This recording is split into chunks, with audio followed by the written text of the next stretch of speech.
Number 10. Overseas Chinatown East Theme Park, Southern China Space Journey. On July 5th, 2010, the Space Journey ride in Southern China was open for business as usual, when everything went horribly wrong. The ride is made to simulate a rocket's flight, and to achieve this, it spins passengers at a high rate of speed while lifting them into the air. The ride is enclosed inside a dome where images of space are projected. Little is known of this accident, but it is theorized that one of the carts broke free 15 meters above the ground and crashed into several other carts before they came crashing down. Witnesses stated that there was a loud boom inside, and others reported smelling something burning. All we know is that of the 40 passengers on the ride, most were unconscious when rescuers arrived, 6 were dead, and 10 were injured. Number 9. Lagoon Amusement Park, Utah, Puff the Little Fire Dragon. One of the children's coasters at Lagoon Amusement Park in Utah, called Puff the Little Fire Dragon, was responsible for the death of a 6-year-old boy on May 3rd, 1989. The incident happened when the coaster stopped at the platform after its intended 2 rounds, but the front cars were misaligned and were already past the entrance. The operator asked the riders if they want to go again in order to put the train in properly, which a majority of riders agreed to. Sadly, a little boy at the back figured the ride was over and was in the process of getting out when the ride once again left the station. He fell through the tracks and was initially unharmed. It was when the boy then attempted to climb back up onto the station that the ride came over the last hill, and the little boy was crushed and killed beneath the carts. There was found to be no criminal negligence on the part of the park operator, and the incident was ruled a tragic accident. It was the operator's first weekend on the job. Number 8. Six Flags Kentucky Kingdom, Louisville, Kentucky. On June 21st of 2007, the park formerly known as Six Flags Kentucky Kingdom in Louisville, Kentucky, had a serious accident. The park is famous for their trademark Superman Tower of Power, a very large but otherwise ordinary drop tower. It lifts a cart full of riders high into the air and then drops them in freefall for a short time. Midday, one of the smaller cables on the ride snapped, wrapping around a 13-year-old girl's feet and neck. She was able to remove the cable from her neck, but the ride severed both of her feet above the ankles when it dropped. Her right foot was reattached by surgeons, but the left one will remain separated from her leg for the rest of her life. The incident was blamed on a faulty cable and the poor training of the operator, concluding that if the operator had halted the ride properly, guests would have only suffered minor cuts. The park was fined $1,000 for improper maintenance, which, let's be honest, is like charging a well-off individual 2 pennies. It means nothing. The girl received a settlement of lifetime care from the park, whatever that entails. Number 7. Six Flags over Georgia. On June 28, 2008, 2 teenage boys, one of which had lost his hat while on one of the coasters, jumped 2 6-foot fences that were clearly marked off limits and dangerous. While on the other side of the fence, one boy was struck by the coaster at full speed, which for that ride was around 50 miles per hour or 80 kilometers per hour. The friend received no injuries, but the first boy lost his life as the ride severed his head from his body. Out of respect, Six Flags closed the ride for the day, then opened it the day after. Strangely enough, this was not the first death attributed to this coaster. A very similar injury happened to a 58-year-old maintenance worker who wandered into the restricted area on May 26, 2002. He was struck in the head by a rider's dangling leg and died shortly after. The rider, a 14-year-old girl, was hospitalized with leg injuries and eventually made a full recovery. Just remember, if you're going to the amusement park, don't enter the restricted areas. They're restricted for a reason. Number 6. The Cyclone, Coney Island, New York. The Cyclone is one of the most popular coasters of all time. It has been replicated at least 6 times, and has been operational since 1927. With impressive lasting power like that, it is bound to be a pretty safe ride. Guess what? It is. But there have still been 3 Cyclone deaths. The first was a 29-year-old man who was killed after falling from the ride. He stood up and struck his head on a crossbeam. This killed the man. In 1988, a 26-year-old maintenance operator was killed after standing up at the top of the ride during his lunch break. He fell 30 feet and landed on a crossbeam, once again, instantly killing him. The ride was closed for the rest of the day and was open the next after being inspected for safety.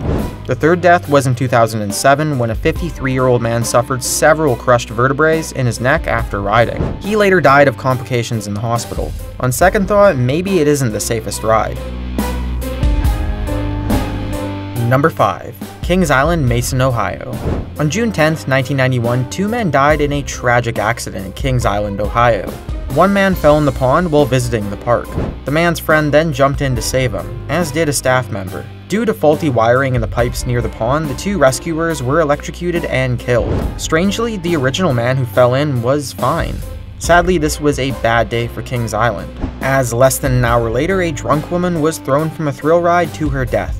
The mixture of her body being limp from alcohol and her not following safety instructions from staff allowed her to slip from the harness. She was thrown more than 35 feet throughout the air and died on impact with the ground.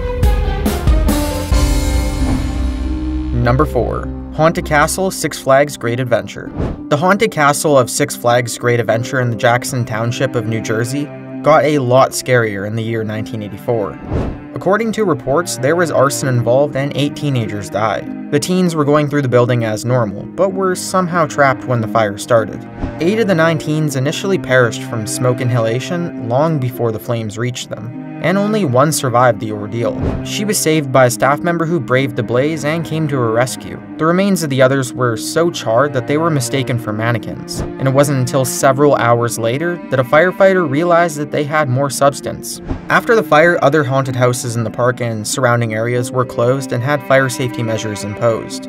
After the fire, Six Flags reported poor attendance to their parks for the rest of the year.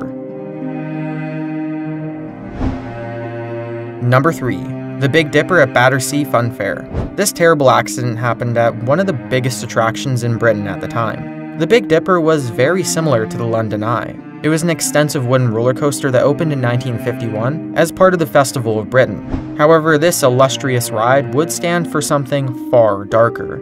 On the 30th of May 1972, 2 years after a fire on the ride was quelled, a train being towed by the rope to the first drop broke free.